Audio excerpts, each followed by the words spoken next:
The Crawford family's monthly dinner at Le Cirque was in full swing, crystal glasses clinking as my brother Nathan boasted about his latest hedge fund success. I sat quietly at the far end of the table, my tablet discreetly hidden in my lap as I added final touches to my latest digital piece. And just like that, boom. 20 million in profits, Nathan concluded, adjusting his Hermès tie. That's real success right there.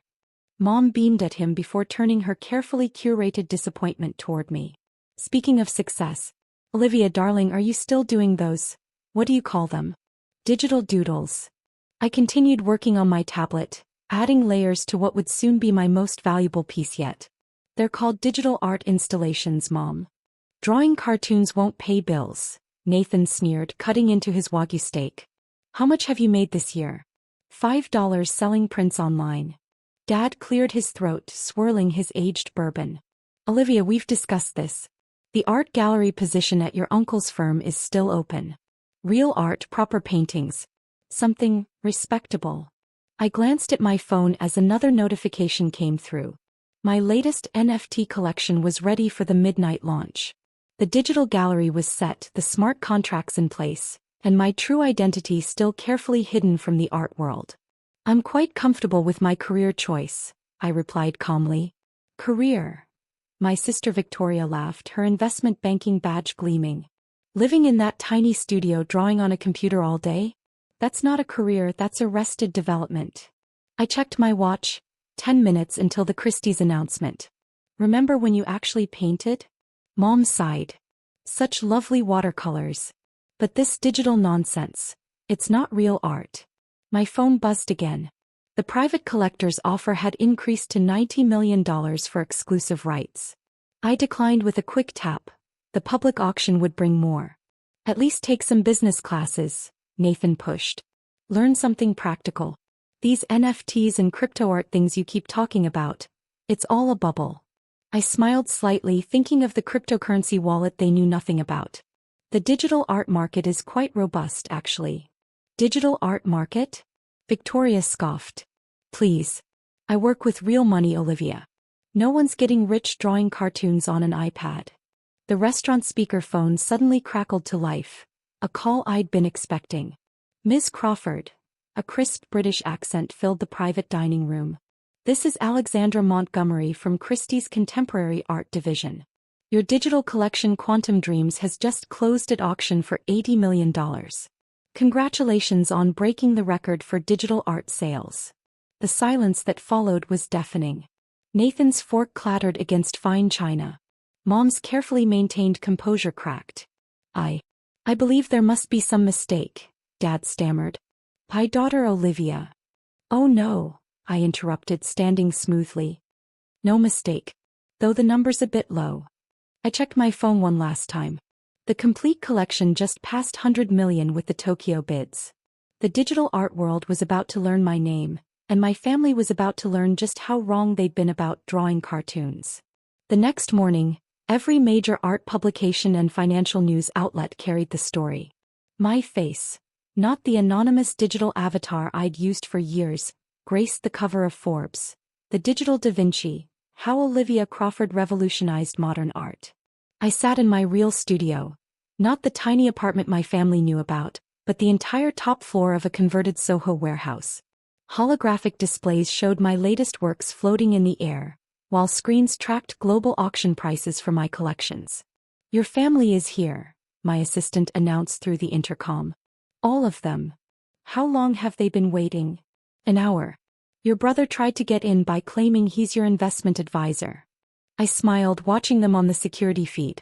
Gone was Nathan's smug confidence, replaced by nervous pacing. Mom's perfectly curated outfit seemed wilted, and Dad's commanding presence had diminished considerably. Send them up, I said, activating the studio's full display mode. Every screen, every hologram, every digital canvas sprang to life, filling the 10,000 square foot space with living art. They entered like tourists in a foreign land, gaping at installations worth millions floating around them. This is yours, Mom whispered, watching a cascade of digital butterflies dance across the walls. All of it, I confirmed, standing before my latest piece, a quantum-inspired artwork that had sparked a bidding war between tech billionaires. Welcome to my cartoon studio. But the tiny apartment, Victoria stammered. A meeting space for small collectors, I explained. This is where the real work happens. My phone buzzed continuously with notifications. Asterisk, MoMA requests permanent installation, $30 million offered. Asterisk, Louvre Digital Wing naming rights, meeting requested.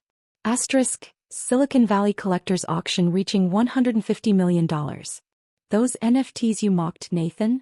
I pulled up my portfolio. They're worth more than your hedge fund's annual returns. The crypto art bubble just made me a billionaire. Dad stepped forward, his voice uncertain. Why didn't you tell us? Would you have understood? I asked, projecting my sales figures onto the main wall. Would you have seen the future of art or just dismissed it as digital nonsense again? The numbers were staggering. Asterisk total collection value, $1.2 billion. Asterisk monthly digital sales, $140 million. Asterisk museum installations, 47 globally. Asterisk private collector waitlist, 300 plus. All those dinners, I continued, all those lectures about real art and proper careers. While you were living in the past, I was creating the future. Victoria touched a floating sculpture, watching it respond to her movement. This is why the tech companies kept calling. They weren't calling about investment banking, I smiled. They were bidding on installations. Those cartoon drawings are now centerpieces in every major tech headquarters globally. My assistant entered with urgent news. The Vatican Museum is on line 1. They're ready to discuss the digital chapel installation. Nathan's face paled. The Vatican? Art evolves, I said, bringing up previews of my next collection. It always has. From cave walls to canvas to digital spaces. While you were mocking my career choice, I was pioneering an entirely new medium. The screens filled with my upcoming works, pieces that would redefine digital art again. Interactive installations, AI collaborative pieces, quantum-generated masterpieces. The tiny studio apartment you pitted me for? I gestured to a real estate portfolio. I own the building. Just like I own this one and my galleries in London, Tokyo, and Dubai. Mom sank into a designer chair. All this time, while you were pushing me toward proper paintings, I continued, I was building something bigger than anything that could fit on a canvas. My phone lit up again. Guggenheim Foundation naming you Artist of the Decade, $100 million grant included. Now, I said, gathering my tablet, I have a museum board meeting to attend. They're naming a wing after me. The digital wing, of course. Olivia, Dad started, we were wrong. I finished. Yes, you were. About art, about success, about the future. But don't worry, you can see my work anytime. Just like everyone else, after paying admission. The holographic displays shifted, creating a path to the door. My next collection's preview played on every screen, pieces already valued at 9 figures each. Your cartoon drawings are actually worth something, Nathan admitted quietly. I smiled, thinking of all those dismissive family dinners. They always were, Nathan. You just couldn't see it through your traditional banking lens. The future of art was digital, and I hadn't just joined it, I'd defined it.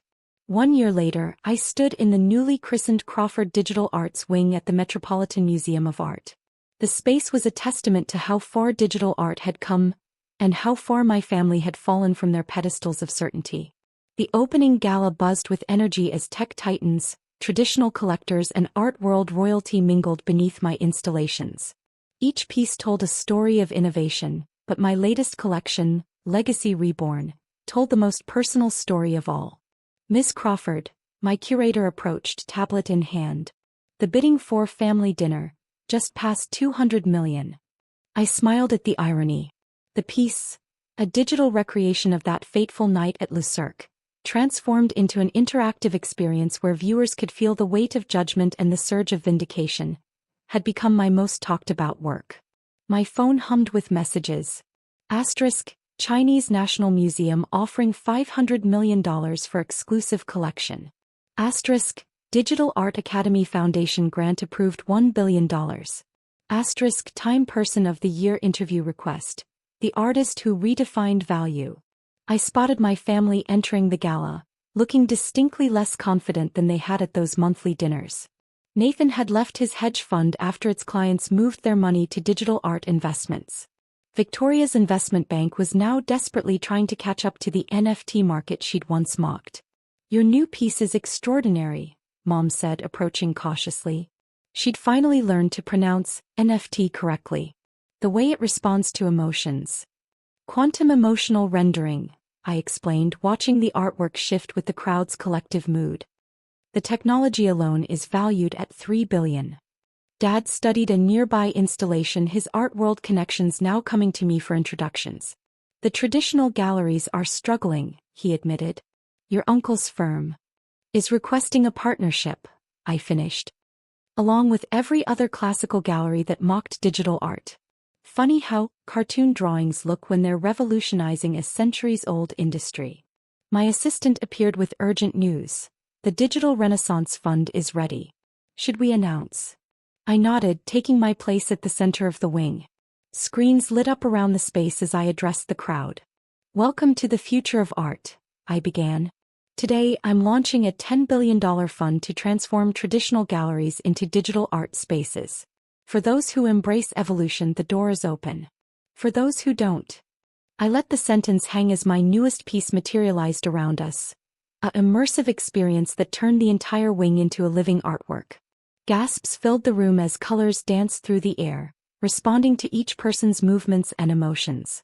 "Traditional art taught us to observe," I continued. "Digital art teaches us to participate, to connect, to evolve." Nathan approached after the presentation, humbled.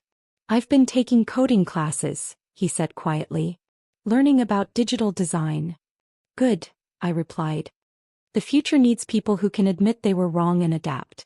Speaking of which, I pulled up the family dinner piece, its swirling patterns reflecting our transformed relationships.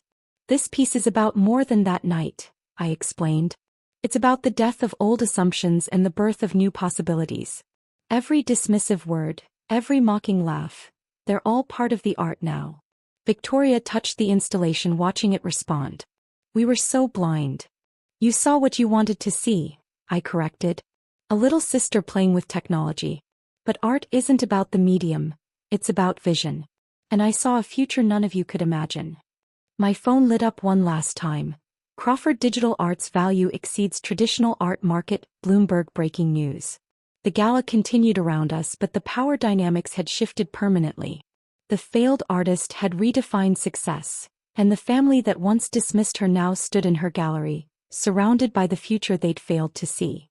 "By the way," I said, preparing to address another group of admirers, "I'm hosting the next family dinner. In my digital dining room, of course. The menu is virtual reality and the dress code is innovative." The art world had changed forever, and I hadn't just changed with it. I had become the change itself. Looking up at my work, at the crowds of people experiencing art in ways no one had imagined possible, I smiled. Success, like art, was never about following the established path. It was about creating your own.